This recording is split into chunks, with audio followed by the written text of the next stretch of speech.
नमस्कार, मैं हूं डॉक्टर राजीव पथरिया और आप देख रहे हैं लाइव हिंदुस्तान चर्चा। आज हम चर्चा करने जा रहे हैं कि क्या फोर लेन की जरूरत के साथ हिमाचल प्रदेश की जो भौगोलिक स्थिति है, जो पहाड़ी स्टाटा है यहाँ का, उसके अनुरूप फोर लेन बन रहे हैं, नहीं बन रहे हैं। क्योंकि अभी गडकरी जी का दौरा हुआ, दौरे में दो बात प्रमुखता आई कि गडकरी जी ने एक तो जो मंडी वाला मनाली वाला फोर लेन था, कीरतपुर मनाली वाला, मंडी से लेके जो कुल्लू तक, मनाली तक जो तबाही हुई है, उसको लेके उन्होंने एक निर्देश दिए हैं आईआईटी की टीम रुड़की और मंडी की, कि वो इसका पूरा सर्वेक्षण करके एक टेक्निकल रिपोर्ट दें। तो क्या टेक्निकल रिपोर्टें हम बाद में लेंगे निर्माण के बाद? ये सवाल उठता है। दूसरा सवाल ये उठता है कि जो परवाणु से शिमला तक, सोलन तक का जो पैच बन चुका है फोर लेन का, वो बार बार तबाह हो रहा है। उसको लेके एक एफआईआर दर्ज हुई है, क्रिमिनल एफआईआर दर्ज हुई है national highway authority of India के खिलाफ और जो निर्माण कर रही कंपनी, निजी कंपनी है, उसके खिलाफ। क्योंकि पहाड़ों को जिस तरीके से काटना था उस तरीके से काटा नहीं गया। मक डंपिंग हर जगह हुई, बेतरतीब तरीके से हुई, रिटेनिंग वाल ढंग से नहीं लगे। पहाड़ में निर्माण कैसे किया जाता है, ना नेशनल हाईवे अथॉरिटी समझ पाई इसको। और बरसों से ये इस फोर लेन की कभी एक ही लेन खुलती है, कभी दूसरी बंद हो जाती है। आज फिर सुबह से ये बंद पड़ा है और पता नहीं कब तक खुलेगा, रोज बंद हो रहा है ये। तो इसको लेके एफआईआर दर्ज कराई है। पूर्व डिप्टी मेयर है शिमला के टिकेंद्र पंवर, उन्होंने। टिकेंद्र पंवर तो आज हमारे साथ इसलिए नहीं जुड़ पाए क्योंकि वो विदेश में है। तो क्रिमिनल एफआईआर दर्ज हुई है। और दूसरी एफआईआर वो जो कीरतपुर मनाली फोर लेन है, उसको लेके भी करने जा रहे हैं। उन्होंने कहा है कि वो भी की जाएगी। संबंधित थाना कौन सा पड़ रहा है वो देख रहे हैं कि किस पैच पे कौन सा थाना पड़ रहा है, उसमें की जाएगी। तो तीसरी बात ये हुई कि मुख्यमंत्री सुखविंदर सिंह सुक्खू का बयान आज छपा है। कल उन्होंने कहा है कि गडकरी जी से मेरी बात हुई है कि सोलन से लेके, परवाणु से लेके सोलन तक जो फोर लेन है, वो बहुत ही कम उसकी चौड़ाई है। उसको लेके दोबारा निर्माण उसका किया जाएगा। इसके लिए गडकरी जी से बात हुई है, टनलें बनाई जाएंगी। क्या हजारों करोड़ रुपया गर्क हो जाएगा, टैक्स पेयर का पैसा है। उसके लिए उन्होंने कहा है कि गडकरी जी ने डीपीआर, नए अलाइनमेंट और डीपीआर बनाने के निर्देश भी वहां पे मौके पे मौजूद अधिकारियों को दे दिए गए हैं। कई सालों से ये फोर लेन बन रहा है। तो ये सारी दिक्कतें क्यों आ रही हैं, आज हम इसी पे चर्चा करने जा रहे हैं कि हिमाचल की परिस्थिति को क्यों नहीं समझ पा रही ये कंपनियां और हमारी केंद्रीय एजेंसी। तो मैं सबसे पहले अपना जानना चाहूंगा, अपने कश्यप जी जुड़े हैं हमारे साथ। तो कश्यप जी, ये दिक्कतें जो हैं निर्माण की, हिमाचल का भौगोलिक स्थिति ऐसी है कि जो कटिंग है, आपने देखा है खड़ी कटिंग है। और उसका सबसे बड़ा नुकसान ये है कि बार बार वो लाशें गिर रहे हैं, डंगे गिर रहे हैं, डंगे ढंग से नहीं लग रहे हैं, रोड ब्लॉक हो रहे हैं, जान माल का नुकसान हो रहा है। जी कश्यप जी, माइक ऑन कर लीजिए।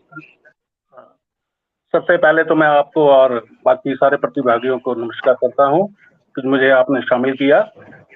ये जो जी आपका ये जो विषय है लैंडस्लाइड्स के बारे में, अगर आप देखें, जो ये लैंडस्लाइड्स है, these are caused by the disturbances in the natural stability of a slope.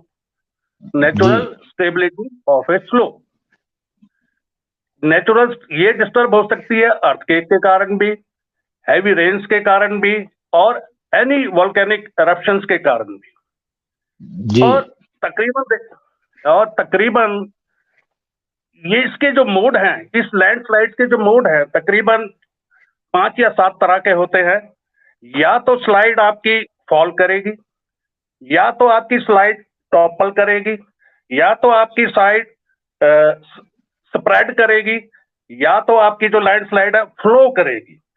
तो ये जो सारी चीजें हैं कि what type of geological formation जो उस स्लोप्स, उस रॉक्स की हैं, उसकी जियोलॉजिकल कंडीशन क्या है, उसकी मेटामॉर्फिक कंडीशंस क्या है, और जो सबसे ज्यादा जो इंडेंजर किया है वो दैट इज ह्यूमन एक्टिविटी। जी पूरी ब्यूरो ऑफ इंडियन स्टैंडर्ड ने हिल एरियाज के लिए रिटेनिंग वॉल किस तरह से बननी है, there is a G code 14,000 I remembering 14,458 highest code 14458। जी इसमें पूरी गाइडलाइंस दी गई हैं कि किस तरह से हमें कटिंग करनी चाहिए, किस तरह से हमें रिटेनिंग वॉल बनानी चाहिए, चाहे वो स्टोन वॉल्स हैं, चाहे वो कंक्रीट वॉल्स हैं, चाहे वो कैंटिलीवर वॉल्स हैं, और क्या किस स्लोप्स में 35 डिग्री से लेकर 60 डिग्री तक स्लोप पे ये रिटेनिंग वॉल्स बनाई जा सकती हैं, आइदर इन डिफरेंट जो भी इनकी डीपीआर बनी होगी, डीपीआर में इन्होंने जियोलॉजिकल इन्वेस्टिगेशन की है, किस टाइप का बैलास्ट इन्होंने लिया है, क्योंकि जो रिटेनिंग वॉल जब भी गिरती है या तो वो ओवरटर्न करती है या स्लाइड होती है। मैंने तो अपना, क्योंकि मैं भी बचपन से यहीं पैदा हुआ हूं, यहीं पढ़ा लिखा हूं, शिमला में ही इस रोड पे आते जाते रहते हैं, तो मैंने देखा इन्होंने 10-10 फुट की स्टोन वॉल्स लगाई हैं और उसके ऊपर स्लोप्स जो है उन्होंने, जो अर्थ की जो स्लोप्स थी उनको उसको मेंटेन नहीं इन्होंने किया, जिसकी वजह से जो सरचार्ज है रिटेनिंग वॉल के ऊपर, जो सरचार्ज है, जो उसके ऊपर डेब्रिज है, उसके कारण प्रेशर बढ़ गया। उस प्रेशर की और वेट की वजह से जो है ये जो आपका सिस्टम है पूरा, जो रिटेनिंग वॉल है वो अनस्टेबल हुई है, क्योंकि और इन्होंने जो बोल्डर, मैंने देखा बोल्डर भी जो है रिटेनिंग वॉल लगाई है, प्रॉपर जो बोल्डर स्टोन जो रिटेनिंग वॉल के पीछे लगता है, मेरा ख्याल मैंने तो कहीं नहीं देखा कि भी इन्होंने बोल्डर स्टोन्स लगाए हों। अगर लगाए भी हैं तो उनका साइज क्या होना चाहिए, क्या उनका वेट होना चाहिए? मुझे नहीं लगता कि जो प्रॉपर वेट एज पर गाइडलाइंस जो हमारे ब्यूरो ऑफ इंडियन स्टैंडर्ड ने लगा रखी है उस हिसाब से मुझे नहीं नजर आया। जी कश्यप जी, एक बात यह है कि इतनी बड़ी निर्माण एजेंसी है, कोई भी अलाइनमेंट बनती है, जो कंपनी भी आती हैं हजारों करोड़ का जब काम करती हैं तो बड़ी कंपनियां होती हैं, तो क्या इतने सालों से ये कंपनी लगी है और अब जरूरत महसूस हो रही है? केंद्रीय भूतल परिवहन मंत्री गडकरी जी से चर्चा की मुख्यमंत्री जी ने, और उसके बाद वो कह रहे हैं दोबारा से परवाणु से सोलन तक के पैच को हम दोबारा से करेंगे, टनल बनाएंगे। क्या टनल पहले प्रपोज नहीं की जा सकती थी? जो इनको रिटेनिंग वॉल लगी, रिटेनिंग वॉल जो लगी हैं वो भी जो आपने कहा 35 से 50 डिग्री तक, मुझे लगता है वो तो 70 डिग्री प्लस वाली लगी हैं। बिल्कुल 35 to 60 तकरीबन होती हैं, 70 पे आरसीसी जा सकती है कुछ। हाँ, वो तो 70 प्लस वाली दिखती हैं जो वहां पे हैं इस समय। 70 तो आई डोंट थिंक कि भाई ब्यूरो ऑफ इंडियन स्टैंडर्ड कहता है, आई डोंट थिंक सो। हाँ जी। और दूसरा एक सबसे अहम सवाल है कि मेरे पीछे जब अनिल खाची जी मुख्य सचिव जो रहे हैं, जब उनके पास लोक निर्माण विभाग था, एडिशनल चीफ सेक्रेटरी थे, मेरी भी एक बार उनसे चर्चा हुई, तो उन्होंने कहा यार ये जो 4 लेन है शिमला से सोलन वाला, सोलन से परवाणु, इसमें नेशनल हाईवे अथॉरिटी ने जो लैंड एक्विजिशन का पैसा बचाने की कोशिश में जो इसकी एक्वायर्ड विड्थ है वो कम ली है, और मुख्यमंत्री जी ने भी यही कल कहा है और गडकरी जी से भी यही उनकी बात हुई है कि वो जब विड्थ कम ली है, जब हम कटाई करते हैं धीरे धीरे ऊपर की तरफ को बढ़ते हैं, तो उन्होंने वो लैंड एक्विजिशन कम की, अब उसका खामियाजा भुगतना पड़ रहा। आपको याद होगा पहले भी बरसात हुई थी कुछ साल पहले, इन्होंने जो ड्राई मैसनरी से जो डंगे लगाए थे वो सारे बह गए थे, इनको दोबारा लगाने पड़े थे, और अब रोजाना लोग परेशान है। जी, ड्राई मैसनरी तो 8 फुट से ज्यादा अलाउड ही नहीं है। अगर आप देखें रेलवे कालका शिमला रेलवे लाइन आपकी बनी हुई है, 1905 की बनी हुई है, सारे रिटेनिंग वॉल्स लगी हुई है, उनके ब्रिज बने हुए हैं, लाइम और सुर्खी से बने हुए हैं। जी हाँ, लाइम और सुर्खी से बने हुए हैं। हाँ, तो कहीं ना कहीं कोताही हुई है। मेरे को लगता है जो प्लानिंग है उसमें भी कहीं ना कहीं फॉल्ट रहा है कि जो आज हम बातें कर रहे हैं जबकि ये 10 साल पहले से निर्माण हो रहा है इन हाईवेज का, तो अगर आईआईटी की टीमों को हम आज भेज रहे हैं तो पहले इनकी एक्सपर्ट ओपिनियन क्यों नहीं ले ली गई? ये इंजीनियरिंग की खामी दिखती है। जहां इतने बड़े प्रोजेक्ट करोड़ों के हिसाब से जा रहे हैं, एक्सपर्ट ओपिनियन थर्ड पार्टी की लेनी बहुत जरूरी है। और मेरा एक व्यक्तिगत राय है पथरिया जी एक और, कि जब से ये अर्थ एक्सकेवेटर चले हैं, जब से ये जो अर्थ एक्सकेवेटर जिसको आप जेसीबी बोलते हैं, पीला पंजा, इनकी जो वाइब्रेशंस के कारण, अगर आप ऑर्गेनाइजेशन की तरफ जा रहे हैं जहां पर घनी बस्ती है, अगर मैंने एक प्लॉट लिया है और प्लॉट के साथ मकान है और वो मैं खोद के उसको मशीन से, जो मैं आप जो बोलूं, जो पीक पार्टिकल वेलोसिटी, जो फ्रीक्वेंसी है वाइब्रेशन की, that is called peak partial velocity, उसकी जो फ्रीक्वेंसी है that should not be more than 15 hertz. ये तकरीबन जितनी भी वाइब्रेशन आ रही हैं, इसके कारण जो आपका जो है इम्बैलेंस हो रहा है, आपका मिस अलाइनमेंट हो रही है, वियरनेस हो रही है, लूजनेस ऑफ द सॉइल हो रही है। जो मैं ये मानता हूं कि भाई जहां पर भी घनी बस्तियां हैं, जो मेरी अपनी व्यक्तिगत राय है, जहां पर छोटे मोटे विकास होने हैं वहां पर जो है इन मशीनों को बंद किया जाना चाहिए। इनकी वाइब्रेशन कल को हमको बहुत सहना पड़ेगा। जी, जी। तो विनोद जी, आप सुन रहे थे कि इंजीनियरिंग की प्लानिंग और उसको एग्जीक्यूट करने में खामियां एनएचआई ने की हैं। ठीक है, एफआईआर करके टेकेंद्र पंवर ने उनके कानों को खड़ा भी किया है।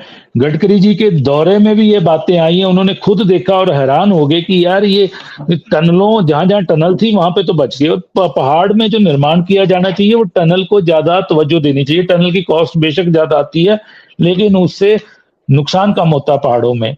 तो अब मुख्यमंत्री जी कह रहे हैं कि दोबारा से इस हाईवे के बीच में अलाइनमेंट बनेगी इस परवाणु से सोलन की, तो हजारों करोड़ रुपया क्या गर्क हो जाएगा ऐसे ही?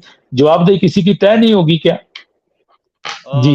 पत्रिया जी, जैसे प्रोफेसर साहब ने अभी बात की कि एक तो नेचुरल स्टेबिलिटी जो है स्लोप्स की, और उसके साथ से इसके कारण इन्होंने ये भी कहा कि हैवी रेन से भी हो सकता है। मैं मानता हूँ कि इस बार का जो ये नुकसान हुआ है वो आप देखेंगे कि 1980 के बाद से 40 साल बाद इतनी हैवी रेन्स इस बार हुई है। जहां नॉर्मली हमारे यहाँ 255.9 mm रेनफॉल होता था जुलाई के महीने में, वो इस बार लगभग 437.5 mm हुआ।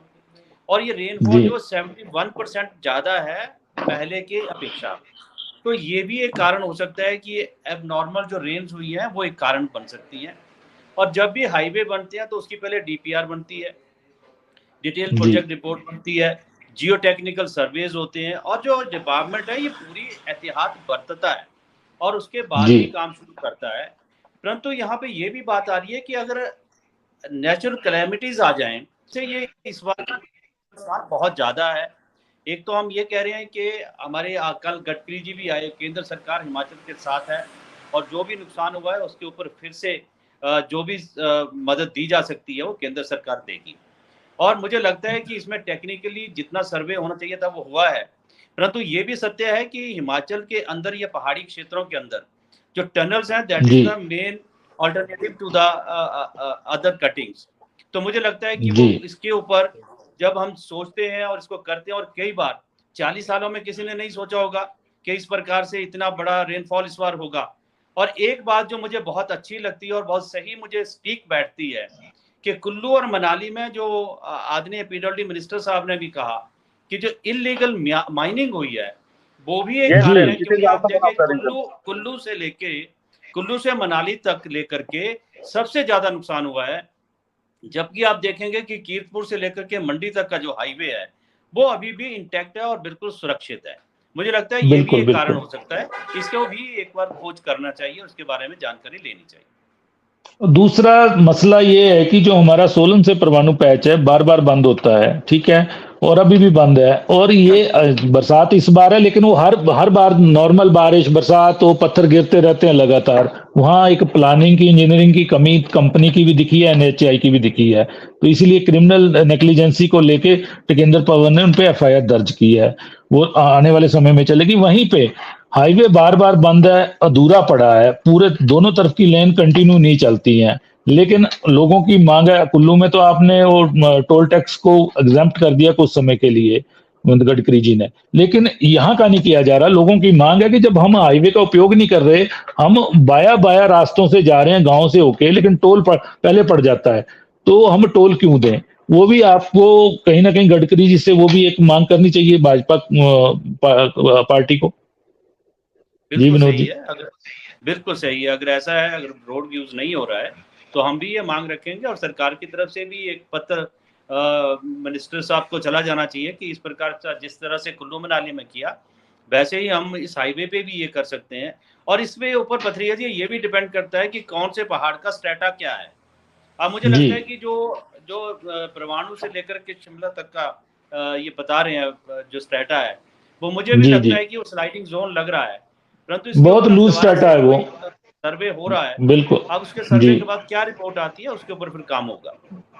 जी जी, अपने प्रेम जी, अब दोबारा से पैसा खर्चना आपको जायज लगता है क्या परवाणु से सोलन तक के हाईवे पे?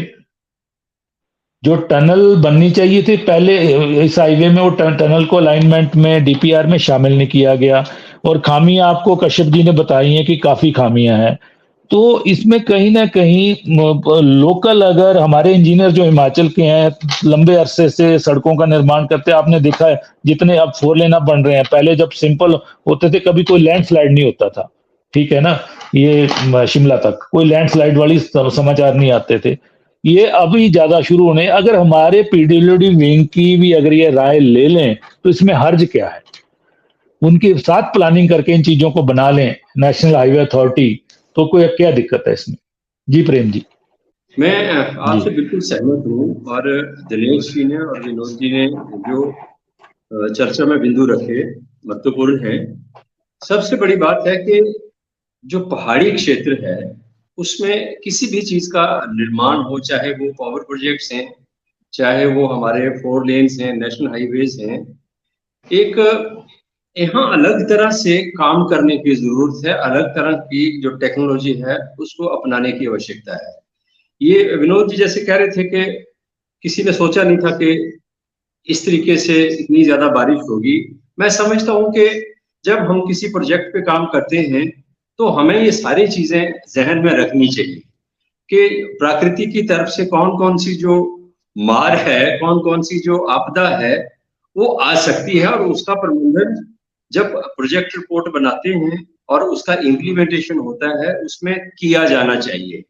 अगले कई वर्षों तक की चीज जो खतरे हैं उनको ध्यान में रखते हुए मैं समझता हूँ प्रोजेक्ट रिपोर्ट्स भी बननी चाहिए और निर्माण भी होना चाहिए।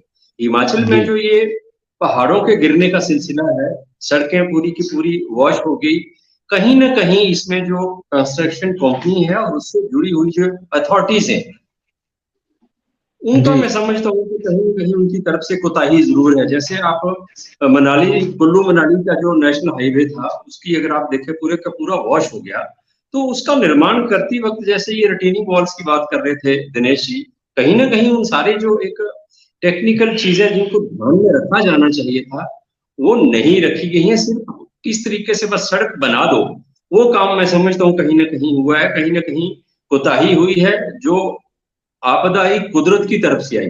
लेकिन इसमें मैं समझता हूँ कि जो हम लोग हैं और निर्माण से जुड़ी हुई जो एजेंसीज हैं, अधिकारी हैं, उनकी भी जिम्मेदारी इसमें कम नहीं है। रही बात आपके परवाणु से शिमला वाला जो 4 लेन है उसकी, तो बहुत सी सड़कें ऐसी निर्मित हुई हैं जिनका मैं आपको उदाहरण देता हूँ। एक घुमारनी से सरका घाट के लिए सड़क बनी है, उसकी चौड़ा किया गया उसको। एक ऊना से जाहू के लिए मंडी के लिए सड़क बनी है जिसका थोड़ा सा पैचा भी बनने को है। ये भी नेशनल हाईवे को मैं आपको बताऊं सेंसलेस तरीके से हुआ है। बहुत बड़े बड़े जो कर्व हैं, टर्न हैं, वो इसमें रखे गए हैं।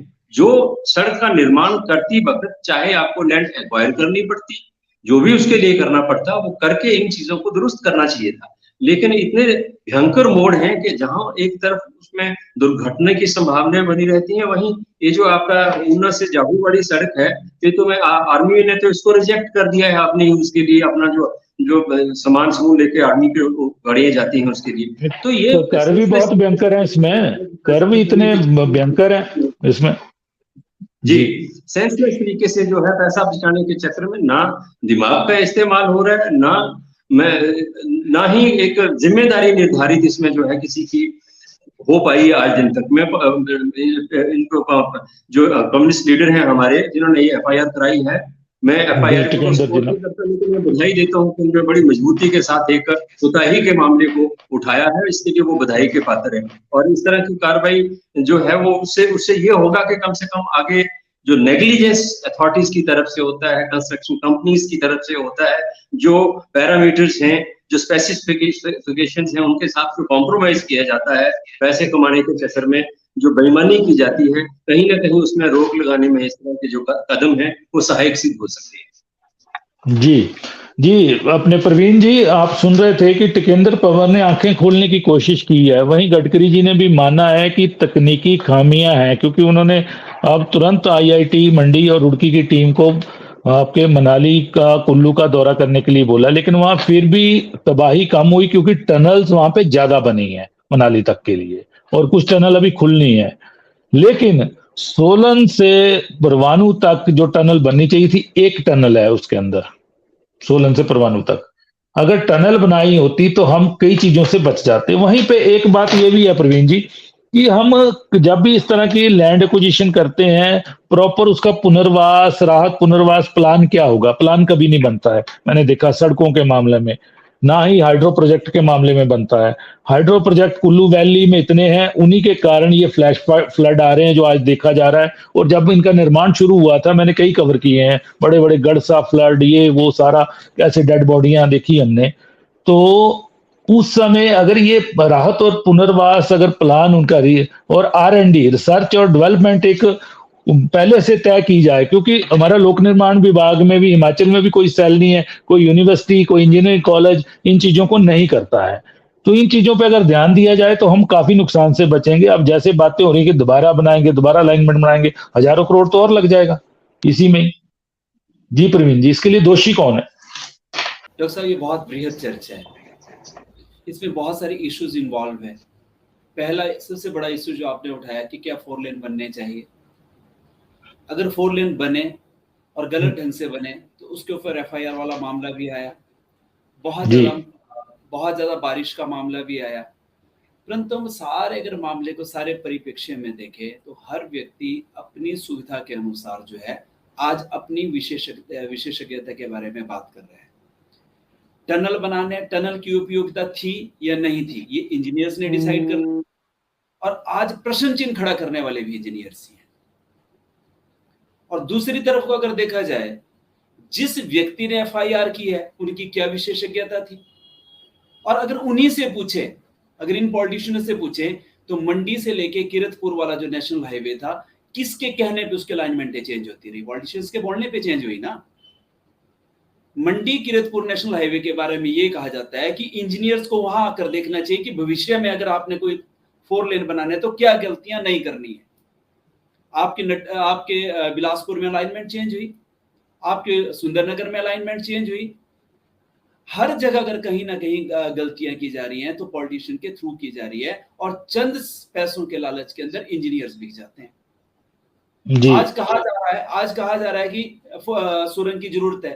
बाई चांस सुरंग में कोई हादसा हुआ होता तो यही विशेषज्ञ कहते थे कि हिमाचल प्रदेश में सुरंगों की आवश्यकता नहीं है। एक तरफ हम लोग कहते हैं कि हिमाचल प्रदेश के आधारभूत ढांचे को हम लोगों ने ऊपर बढ़ाना है ताकि हिमाचल प्रदेश विकास के पथ पर चले। जी। अब जब जो एक प्राकृतिक संरचना है जो करोड़ों वर्षों से खड़ी है, जब हम उसका पेड़ काटेंगे तो नेचुरली वो ब्लीड करेगी। उसको ठीक होते होते 10 से 15 से 20 साल लगेंगे। आज कौन से इंजीनियर कह देता है कि अल्टीमेटली ये डंगा गलत था? अंग्रेजों के बनाए हुए 7 पुल जो है इस प्राकृतिक आपदा में चले गए, क्या वो गलत थे? क्या हम कहते थे कि अंग्रेज बहुत जबरदस्त इंजीनियर हैं, पंडो का लाल पुल 100 साल पुराना था, वो चला गया, वो किसी भारतीय इंजीनियर ने नहीं बनाया था, उन्होंने बनाया था। जब फ्लड आता है तो कई चीजें नहीं रुकती है। बिल्डिंग की एक मियाद भी होती है, एक समय भी होता है कि वो 50 साल के दृष्टिगत बनी है कि क्या बनी है। जी, मैं वही कह रहा, नहीं वो बिल्डिंग अभी लंबी चलती, पर वो फ्लड को उससे पहले 100 सालों तक 200 सालों तक ऐसा फ्लड ही नहीं आया।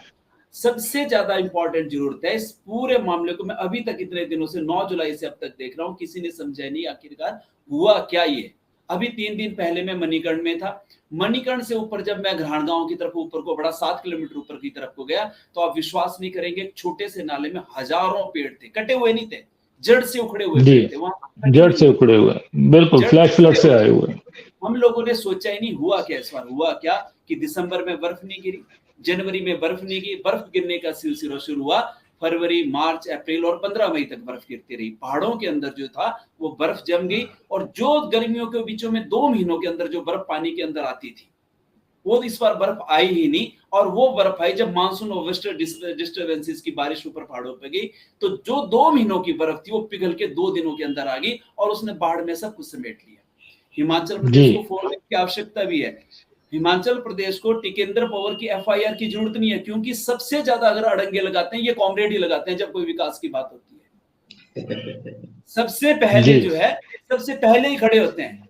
और दूसरी तरफ आज इंजीनियर्स बात करते हैं कि ये गलत है वो गलत है। मैं खुद कहता हूं, कश्यप जी मेरे ही पिताजी के डिपार्टमेंट से है, हमारे ही उस डिपार्टमेंट में 50 गलतियां हुई हैं।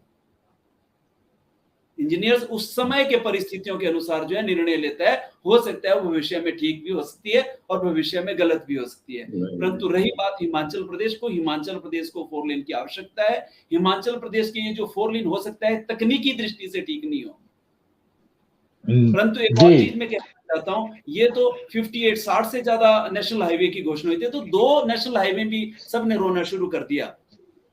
अगर ये कहीं 60 बन गए होते या इनकी अल्टीमेटली, तब तो हिमाचल प्रदेश में तबाही का आप सबसे बड़ा मंजर देखते। मैं क्या कहना चाहता हूं कि जब नेचुरल आपदा, प्राकृतिक आपदा आती है तो बहुत नुकसान होता है।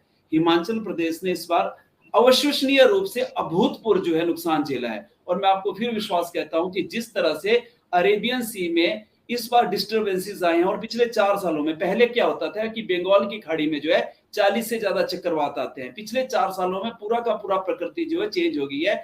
जो हमारा अरेबियन सी था उसमें वेस्टर्न डिस्टेंस जो चक्रवात नहीं आते थे, पर 4 सालों से सारी परिस्थिति चेंज हो गई है। और उसका सबसे ज्यादा खामियाजा अगर भुगतना पड़ा है तो हम लोगों ने भुगता है। हमारी बरसातें लेट हो रही है, हमारा बर्फ लेट पड़ना शुरू हो गया है। अगर यही सिलसिला अगर 4-5 साल तक चलता रहा तो मैं आज दावे के साथ कहता हूं कि हिमाचल प्रदेश इससे भी बड़ी प्राकृतिक आपदा देखेगा। ये तो हम लोगों ने अभी देखी है, बाढ़ वाली प्राकृतिक आपदा, और आने वाले समय में हम देखेंगे भूकंप वाली आपदा। और वो आपदा इतनी खतरनाक होगी जिससे हम बच नहीं पाएंगे। शिमला हम बचा नहीं पाएंगे, सोलन हम बचा नहीं पाएंगे। हम लोगों ने कच्ची मिट्टी के ढेरों के ऊपर घर खड़े कर दिए हैं। जब वो बिल्कुल यही इंजीनियर बोलेंगे कि ये गलत किया। अरे मैं कहता हूं अब जो रोक लो, अब समय है। जी प्रेम जी।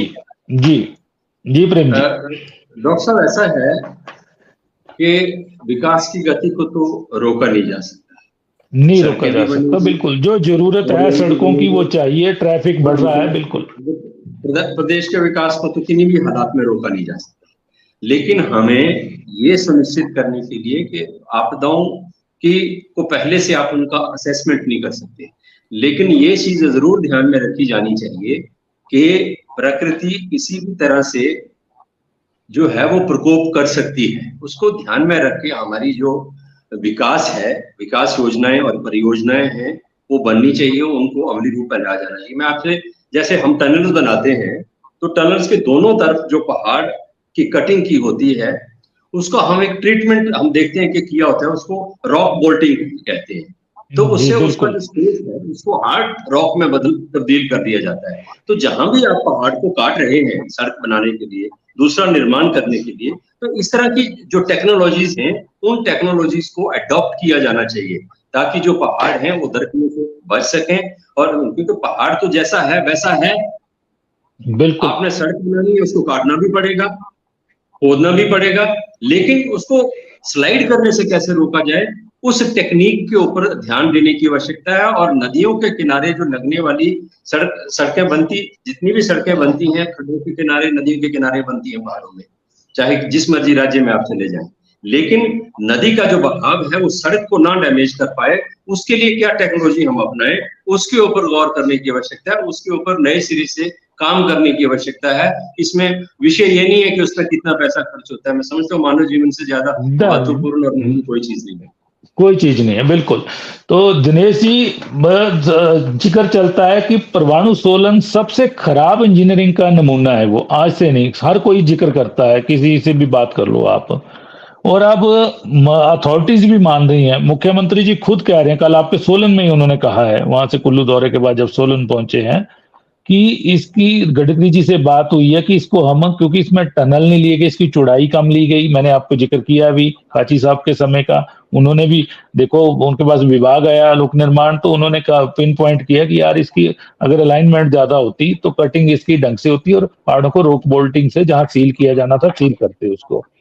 तो आपको लगता है कि नेशनल हाईवे अथॉरिटी को कहीं ना कहीं प्रदेश के इंजीनियरों का भी परामर्श लेना चाहिए जब हिमाचल में वो काम कर रहे हैं, क्योंकि यहाँ हर 10 किलोमीटर पे तो स्टार्ट अलग है।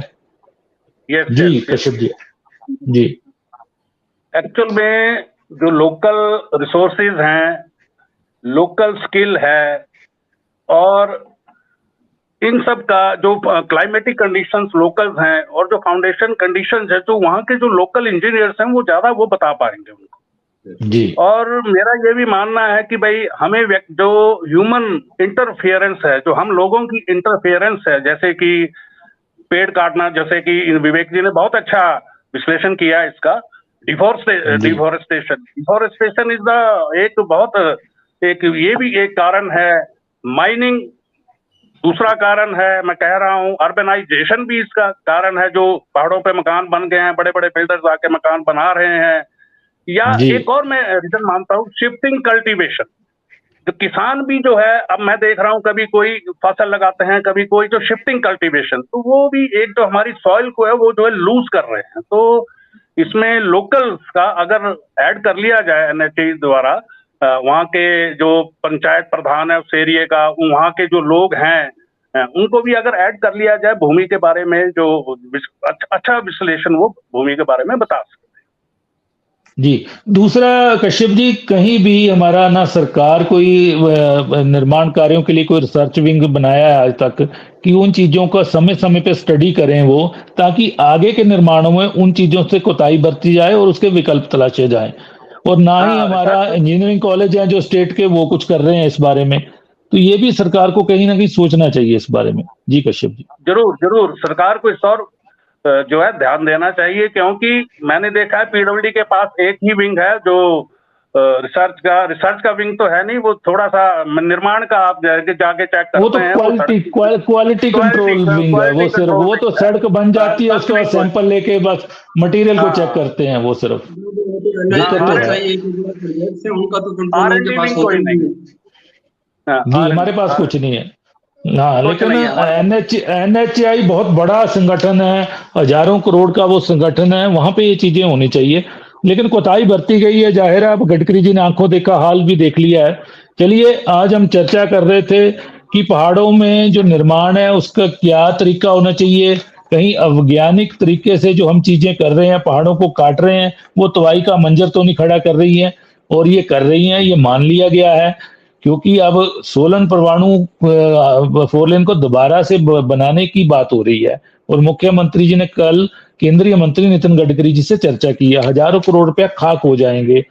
तो सर्च की भी जरूरत है, पहाड़ों में निर्माण कैसा हो। वहीं पुनर्वास प्लान कहीं भी नहीं बनता है। कोई भी 4 लेन बनाया जा रहा है क्योंकि अब 4 लेन का ट्रेंड चला है, ट्रैफिक बढ़ा है, जरूरत है पहाड़ों को भी इस चीज की, पहाड़ी राज्य को भी जरूरत है, जोड़ना है, बॉर्डर के साथ भी हमारा राज्य जुड़ा हुआ है। तो टनल निर्माण को प्राथमिकता दी जाए, उसकी कहीं ना कहीं कोताही हुई है, तो उन चीजों को जोड़ा जाए। मनाली का वही पैच ज्यादा सेफ रहा जहां पे टनल्स बनी है, और ये रोड थ्रू हो रहा। तो आज हम इसी पे चर्चा कर रहे थे, आप सबने चर्चा में भाग लिया, मैं सबका धन्यवाद करता हूं।